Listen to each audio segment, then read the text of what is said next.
Hello students. तो आज हम लोग जिस टॉपिक पर डिस्कशन करेंगे वो टॉपिक है difference between sociology and common sense knowledge. मैंने लास्ट डे आपको बताया था कि सोशियोलॉजिकल जो एस्पेक्ट है और सोशियोलॉजिकल जो आइडियोलॉजी है, थॉट है, नॉलेज है, वो कॉमन सेंस से डिफरेंट है। हम लोग कॉमनली सोसाइटी में, कम्युनिटी में, अपने आसपास जो कुछ देखते हैं, सुनते हैं, और उस इश्यू को अगर डायरेक्टली हम सोशियोलॉजी से ऐड कर देंगे तो वो ठीक नहीं होगा।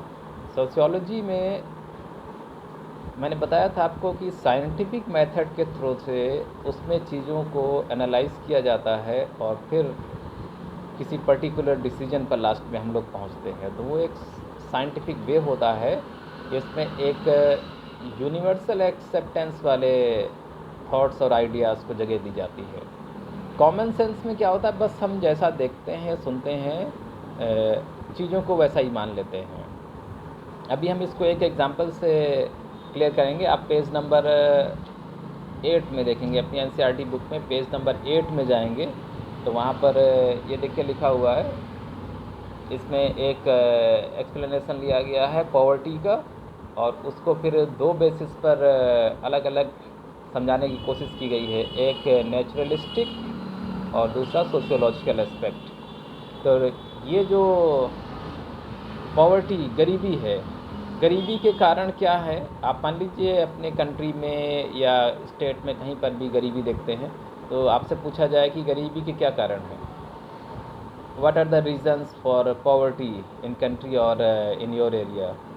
So there may be two answers. One answer that may be related to the common sense, as we are looking or we are seeing and watching in our surroundings, and according to our common sense, according to our views, we can give the answer. हम लोग समाज में जैसा चारों तरफ देख रहे हैं उसके आधार पर एक अपना कॉमन सेंस का यूज़ करके बता सकते हैं कि आखिरकार ये गरीबी क्यों है।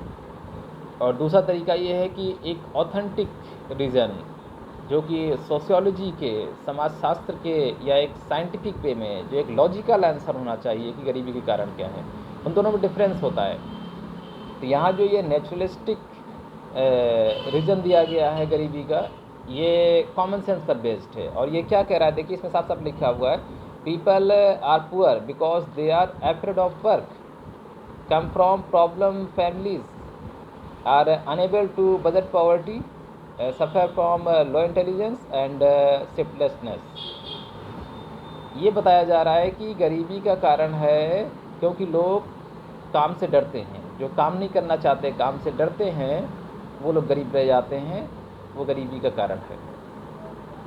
अक्सर अगर तमाम लोगों से पूछा जाता है कि मज़दूर है या ऐसे तमाम निम्न वर्गों के लोग हैं वो गरीब क्यों हैं, तो बहुत से लोग बिल्कुल तपाक से बोल पड़ते हैं कि अरे वो काम नहीं करना चाहते, वो आलसी हैं, या वो कुछ करना ही नहीं चाहते, उनकी नियति ऐसी है। तो वही यहाँ पर लिखा हुआ, ये एक नेचुरलिस्टिक या कॉमन सेंस वाला ये एक आंसर है जो ये कहता है कि गरीबी इसलिए है कि लोग काम से डरते हैं, वो काम नहीं करना चाहते हैं, ऐसे लोग गरीब बने रहते हैं।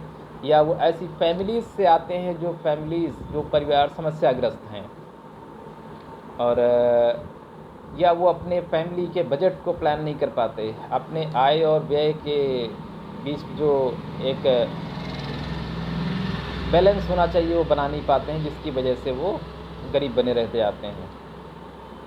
जबकि सोशियोलॉजिकल एस्पेक्ट क्या कहता है वो देखिए ज़रा, इसमें क्या कहते हैं, contemporary poverty is caused by the structure of the inequality in class society and experienced bye those who suffer from chronic irregularity of work and low wages. ये एक सोशियोलॉजिकल फैक्ट है, समाजशास्त्रीय आधार है। समाजशास्त्र ऐसे आंसर देता है गरीबी का कारण क्या है कि समाज में या देश में इनइक्वालिटी है, असमानता है। ये असमानता सोशल हो सकती है, सोशल इनइक्वालिटी है, इकोनॉमिक इनइक्वालिटी पहले से रही है, रिलीजियस इनइक्वालिटी है, और पॉलिटिकल इनइक्वालिटी है। इन सभी इनइक्वालिटीज़ की, असमानताओं की वजह से कुछ लोग कंपटीशन में और डेवलपमेंट में आगे बढ़ जाते हैं, जबकि वहीं कुछ लोग पीछे रह जाते हैं। तो असमानता इसका एक बहुत बड़ा कारण है। ये सोशियोलॉजी कहती है कि गरीबी का ये कारण है। इसके बाद में ऐसे लोग जो लगातार मैंने बताया कि जिनको सही काम नहीं मिलता है, या उनको उनकी मेहनत का सही मेहनताना नहीं मिलता है, उनको उनका सही मूल्य नहीं मिलता है, तो ऐसे लोग गरीब रह जाते हैं और फिर वो पिछड़ जाते हैं।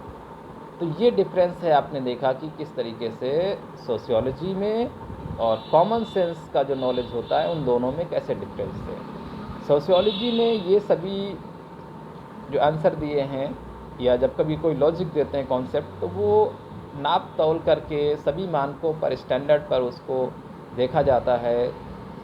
जब वो सभी चीज़ों को सेटिस्फाई करता है और एक बहुत बड़े पीपल्स के ग्रुप को सेटिस्फाई करता है, तब उसको एक ये कॉमन एक्सेप्टेंस मिलती है, एक सर्वसम्मति, सर्वस्वीकृति मिलती है कि अब उसको स्थान दिया जाए, तब वो शामिल किया जाता है।